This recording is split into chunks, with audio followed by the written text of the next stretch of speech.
പഴയങ്ങാടി ഏഴൂം കൈപ്പാട് പ്രദേശത്ത് മലബാർ കൈപ്പാട് ഫെസ്റ്റിന് തുടക്കമായി. കൈപ്പാടിന്റെ പ്രത്യേക ആവാസ വ്യവസ്ഥയും തനത് കൃഷിരീതികളും പുതുതലമുറയ്ക്കും പൊതുസമൂഹത്തിനും പരിചയപ്പെടുത്തുക, കൈപ്പാട് കൃഷിയുടെ സംരക്ഷണത്തിനും വ്യാപനത്തിനും പ്രചോദനമാകുക എന്നീ ലക്ഷ്യങ്ങളോടെയാണ് 3 ദിവസത്തെ ഫെസ്റ്റ് സംഘടിപ്പിച്ചിരിക്കുന്നത്. കൃഷിയിടത്തിൽ ഒരുക്കിയിരിക്കുന്ന ഫെസ്റ്റിൽ കൈപ്പാട് കൃഷിരീതികൾ, കൈപ്പാടിന്റെ ആവാസ വ്യവസ്ഥ, മത്സ്യസമ്പത്ത് എന്നിവയെക്കുറിച്ചുള്ള പരിശീലനങ്ങളും കൃഷിയിടത്തിലിറങ്ങി നടത്തുന്ന പ്രായോഗിക ക്ലാസുകളും പ്രധാന ആകർഷണങ്ങളാണ്. കൈപ്പാട് യന്ത്രവൽക്കരണ പരീക്ഷണ ട്രയലുകളും ഫെസ്റ്റിന്റെ ഭാഗമായി നടക്കുന്നുണ്ട്.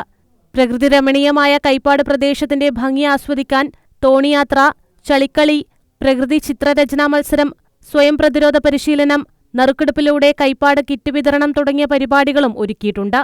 സന്ദർശകർക്ക് കൈപ്പാട് കഞ്ഞി ഉൾപ്പെടെയുള്ള തനത് വിഭവങ്ങൾ രുചിക്കാനും കൈപ്പാട് ഉൽപ്പന്നങ്ങൾ വാങ്ങാനുമുള്ള സൗകര്യവും ഒരുക്കിയിട്ടുണ്ട്. 3 ജില്ലകളിലായി വ്യാപിച്ചു കിടക്കുന്ന കൈപ്പാട് കൃഷിയിടങ്ങളിലെ കർഷകരുടെ പങ്കാളിത്തത്തോടെയാണ് ഫെസ്റ്റ് നടക്കുന്നത്.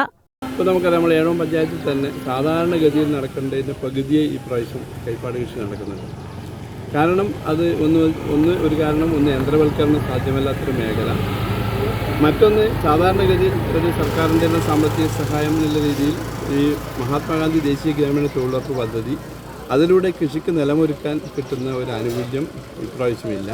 അത് പുതിയ BBG റാംജി എന്ന പേരിൽ പുതിയ പദ്ധതി വന്നതോടുകൂടി ആ മേഖലയ്ക്ക് മണ്ണ് ജല സംരക്ഷണത്തിൻ്റെ എല്ലാം ഭാഗമായ പ്രവർത്തനങ്ങളിൽ ഉൾപ്പെടുത്തിയിട്ട് സാധാരണ കൈപ്പാട് കൃഷിക്ക് തരുന്നത് അതില്ല.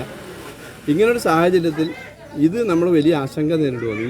ഈ ഒരു ആവാസ വ്യവസ്ഥ, ഈ ഒരു ഇക്കോസിസ്റ്റം, ഇത് വലിയ പ്രതിസന്ധികൾ നമ്മൾ നേരിടുക.